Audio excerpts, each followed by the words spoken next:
hello friends আজি বনাব লৈছো সুজিৰ এটা ৰেচিপি সকলোৱে জানেই বাৰু কিন্তু মই কেনেদৰে বনাও তাকে আপোনালোকৰ লগত শেয়াৰ কৰো বুলি ভাবিলো যদি আপোনালোক ভেজিটেৰিয়ান তেতিয়াও বনাই খাব পাৰে বা নিউবৰ্ন বেবিকো বনাই দিব পাৰে বা পূজা পাঠতো বনাই প্লে এনেকে আপোনালোকে পৰিবেশন কৰিব পাৰে তেনেহলে তাৰ বাবে কি কি ইনগ্ৰেডিয়েন্টস লাগে আৰু কেনেদৰে বনাও আহক চাও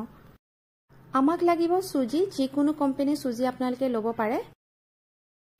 ঘি লাগিব অন্নপূৰ্ণা ঘি লৈছো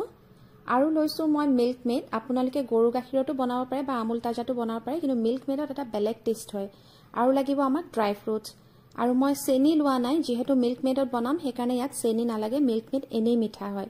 প্ৰথমতে আমি শুকানকৈ কেৰাহীখন গৰম কৰি লম আৰু তাতে আমি প্ৰথমতে সুজিখিনি অকমান ৰঙচুৱাকৈ ভাজিব লাগিব কিন্তু মনত ৰাখিব তেল ঘি বাটাৰ একো নিদিব সুজিখিনি ভাজুতে ডাইৰেক্ট শুকান কেৰাহীখনত আমি সুজিখিনি ৰঙচুৱা হৈকৈ ভাজিম ইয়া দেখিছে বগা হৈ আছে এটা কালাৰটো চেঞ্জ হৈ যাব মই আপোনালোকক দেখাই দিছো ইয়া চাওক এনেকে ৰঙচুৱা হ'ব লাগিব এনেকে ৰঙচুৱা হোৱাৰ লগে লগে আমি ইয়াতে দি দিম গৰম পানী উতলা গৰম পানী দি দিব যদি আপোনালোকে গৰু গাখীৰ বা আমুল তাজাত বনাই তেতিয়াহলে পানীৰ দৰকাৰ নাই এতিয়া মই ইয়াতে দি দিলো মিল্ক মেড পানী আৰু মিল্ক মেডৰ আন্দাজটো আপোনালোকে নিজে ল'ব লাগিব সুজিৰ অনুপাতত আৰু মিল্ক মেড দিলে চেনিৰ একেবাৰে প্ৰয়োজন নাই এই আমুলৰ মিল্ক মেডটো এটাই ভাল ইয়াতে এখন ধুনিয়া প্লাষ্টিকৰ ঢাকন থাকে এটো আপুনি মাৰি পেলাই যেতিয়াই মন যায় তেতিয়া ইউজ কৰিব পাৰে মিল্ক মেডটো ইমান ধুনিয়া সোৱাদৰ হয় তাৰমানে ইয়াত একো চেনি প্ৰয়োজনে নহয় আৰু এয়া চাও মিক্স হৈ গল ধুনিয়াকৈ গাখীৰ আৰু পানী এতিয়া আমি ইয়াতে দি দিছো গুটে ড্ৰাই ফ্ৰুটস খিনি যদি আপোনালোকে নিউবৰ্ন বেবিক খুৱাব বিচাৰিছে তেতিয়াহলে ড্ৰাই ফ্ৰুটস নিদিব আৰু ডক্টৰৰ লগত কনসাল্ট কৰি লব এতিয়া এইখিনি কম জুইত অকমান উতলিবলৈ দিম আৰু তাৰ পিছত আমি দি দিম ইয়াতে ঘি এচামুচ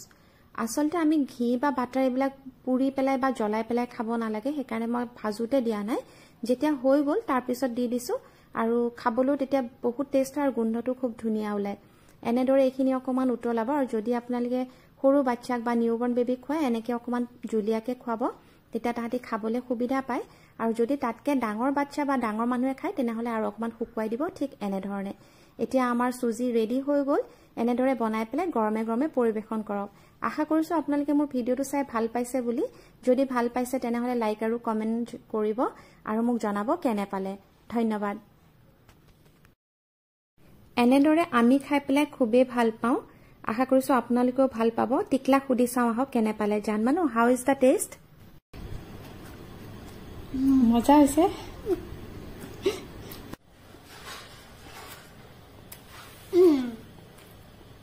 কেনেকুৱা হৈছে